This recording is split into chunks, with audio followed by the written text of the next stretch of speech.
Good morning. So I am getting my house cleaned up a little bit and getting packed up because I need to go to the hospital tomorrow for round 3 of chemotherapy. I cannot figure out where the camera is on this phone and where to look.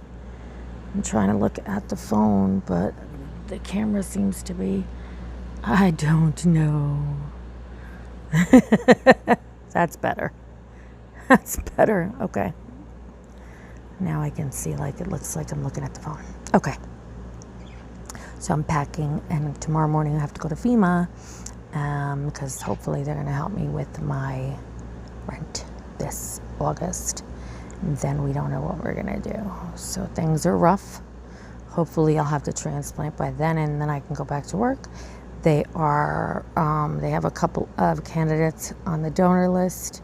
They want my son's address.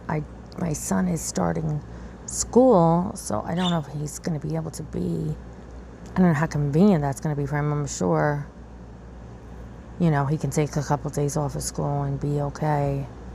I hate to ask him that. My kids are funny, man. Even though it's this important, I'll never hear the end of it. And I have one son that just won't talk to me.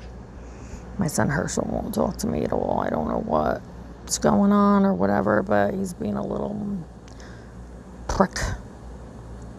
Anyway, so I wanted to say hello. I wanted to talk about my struggles like I have been. Nervous this time about going to the hospital. I hate leaving my husband alone.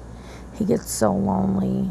I think that's why he was in a relationship with me in the first place. It was a matter of convenience. I was always there. He loves me now, don't get me wrong. Anyway, that's a story for another day.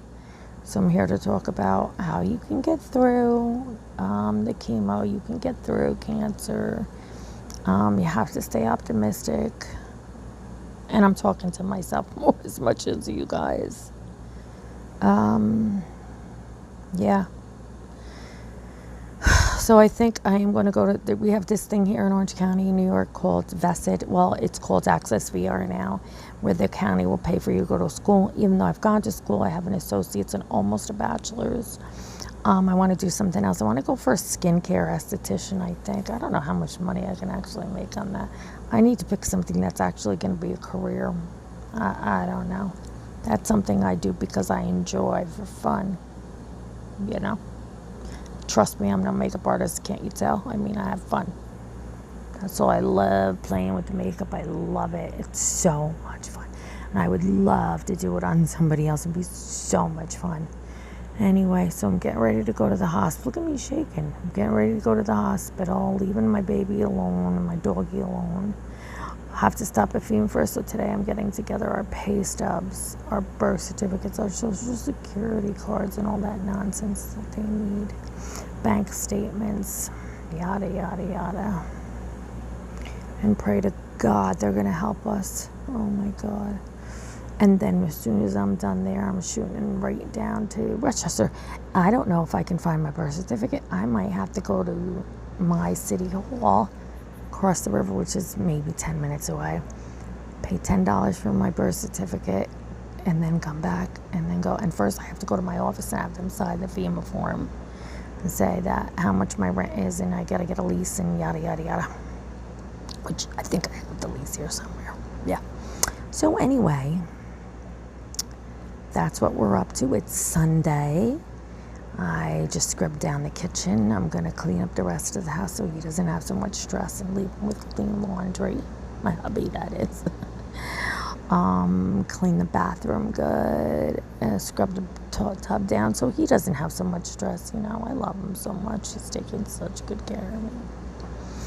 So what I want to do is also make a vlog to people, to women mostly, and there's men too as well. So people that are in abusive relationships. I want to do a motivational blog about helping women get out of those terrible situations and give advice. Like, I'm no expert, but I got myself when I was 18 into a bad situation that I had to stay in for 22. Well, I didn't have to, but I ended up staying in for 22 years. So my first husband passed away, unfortunately, when he was 38 and I was 38, and he left me with 2 children. Well, they were 19 and 13, but it was rough with my 13-year-old. my 19-year-old as well. That's why my son my son doesn't talk to me. It didn't happen right away. It took about 15 years after my husband died, and then he just stopped talking to me, but it has a lot to do with my husband dying. But anyway, I want to become a motivational speaker, write a book about how to, deal with the domestic violence and abuse before people get hurt. Give women advice, talk to women, and I would like to start a thing to, escaping Amish, where they go and get them out, escaping domestic violence. I would love to be able to help a woman. That's pretty scary. I mean, I could get myself killed. Trust me, I could. Taking a woman out of that situation, the man would flip. I know if my husband was in this, he would have flipped out. I was in a really dangerous situation for a long time. I'm surprised I ended up out of there with my life, and my children ended up with their lives. He's never struck the children. He had never struck them. However, he did threaten to kill all three of us. Oh no, all four of us. Myself, him, and the children. So I'm going to get into that while I'm in the hospital. I want to get my thoughts together on paper and actually do a motivational vlog, whatever they're called, video diary, on how, and I'm going to get my thoughts together on how I'm going to write the book, and I'm going to do that. So today, this video is about surviving cancer, surviving any type of cancer, surviving chemo. I know that I don't have any advice for people that are any terminal cancer or stages that are beyond mine, because mine isn't a stage or anything. Mine's leukemia, where it's in the blood, and they caught it extremely early, probably 2 weeks after I started getting it, because I didn't get any symptoms. I wasn't symptomatic at all. So anyway, yes, the next video I promise to have my thoughts together on paper. And I'm going to start and see what I can do. And then I would like advice on how I can start this or use this as a career to help women, or not even a career. Sure, it'd be nice to make it as a career, but to help how I don't want to, that's not the only reason. I need to make a living, but that's not the only reason. I want to really help women get out of those situations, because I know it was so tough for me. It was so tough for me that I had contemplated not suicide. I just didn't know what I was going to do to get out of it. And I had gotten myself on their manipulators. He sucked me back in after 2 years of staying away from him. And it got to the point where he was I thought, accepting of the situation finally.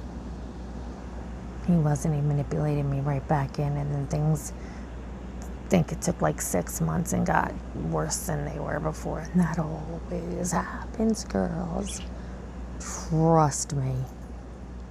Always. They always go back to their true colors every single time. So, okay, I'm going to go. Ciao for now. And I'll talk to you beautiful people again in a little while. Tonight, before I get going for the hospital, I'm going to go on and start my vlog, because my husband works. I have a good husband now. He's quite a bit younger than me, but he's doesn't put his hands on me. He doesn't cheat on me. He doesn't bring me home diseases. He doesn't try to brainwash me. He doesn't make me miserable. He always, last night, he had a hard time with his car. He was trying to fix his car all day yesterday, because we're running with one car right now, mine. He's using my car to go to work, and I'm using it also to go to the doctor's, so it's not very convenient. We need both cars, especially when I go back to work. But anyway, he was really, really frustrated, because he's not a mechanic. He's just learning. His dad moved away, who is the car guy, and moved far away. He moved to West Virginia. We're in New York State. So he got super frustrated. He came in and he was yelling at me, not about that, about, dinner, you name it, stupid shit. And then I said to myself, just leave him alone. Go, and after we ate, we ordered dinner so that I fed him and myself. And then I said to myself, go in the bedroom and give him some time. to cool off. And the funny thing is, he doesn't like to be alone. That's not why I did it. I wasn't punishing him or anything, but inadvertently, I realized he doesn't like to be alone. So it cooled him off, but he also realized that I wasn't going to be in the room because I wanted to give him space. So when I went in the room, he came in maybe 15 minutes later and said, I'm sorry. He always apologizes, always, for being nasty when he's nasty. It wasn't even that bad. I had way worse, and I've been way worse to him anyways. Like, look, I'm sorry. I am definitely taking it out on you. And I knew that. And he goes like, I'm just really frustrated, and everything's got me stressed. He's stressed out over the rent as well, and the apartment, and we can't afford it, and money situations, and you name it. And then yesterday with the car was the topping. And I said to him, there's no reason to apologize. I understand. It's okay. He's such a good guy. Oh my God. He's a lot younger than me. We'll get into that story again later, because I don't know if he's going to stick it out with me because he's so young. But I think he's going to, because he loves me dearly, immensely. Every once in a while I threaten to leave me when I screw up, and I have screwed up. Didn't cheat on him, but what I did was pretty bad, which is the story for another day. I lied a lot because I got myself into a bad situation that I ended up, when he would ask me if I'm doing certain things, I would say, no, everything's fine, I'm not doing that. And he knew full well I was, which is a story for another day. Maybe tonight or tomorrow I'll get into that. I think I said I was in recovery in the last few videos. But yeah, and then I lied to him about it. And I took money that we didn't have, and I spent a lot of money that we didn't have, and I spent it. No, we did have, but we couldn't afford to spend, is what I'm saying. Like, we wouldn't be in such financial dire straits right now. Had I not done that, we would have been okay. Anyway. Story for the next time. So I'm gonna go. Ciao for now. And I'm gonna clean up a little more, pack a little more, do some laundry, watch a little video TV while I'm doing it, get the paperwork ready for FEMA in the morning, and I'll be back. And I'll probably have different makeup and different clothes on, because reason being is I haven't taken a shower yet. So my beautiful people fighting cancer, always stay positive. Stay one step ahead. Do what the doctors tell you to do. But the most important part is your attitude. And I know that you're suffering. I know you're in pain. But the worst thing to do is to be negative, because you're only going to make it worse. Trust me.